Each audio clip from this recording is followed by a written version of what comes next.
Тэгээ ямар очтой тэр төмөр хулгайсан. Залуу. Чи ярих уу? Гөө. Зарах гэж л авсан. Зарах гэж авсан юм аа. Тэр чи дулааны шугамны хамгаалт төмөр байлаа шүү дээ. Мэдчихсэн үү? Мэдчихсэн. Нэраагач.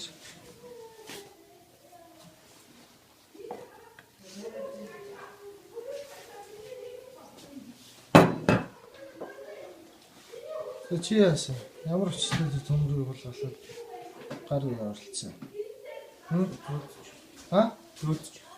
Зүгээр зөөлчих гэсэн юм аа. Тусалж байгаа мó? Тусалсан. Хулгай хийж яах гэдгийг мэдсэн үү? Мэдсэн. Хэлэх юм байна уу? Хоёр. Адилхан уу? Хулгай шүү дээ. Гинт хэрэг шүү дээ. Мэдгүй. Хэдэн настай? 13. Хэдэн? Нэг. 13. Ногоон цамцтай. 12. Чи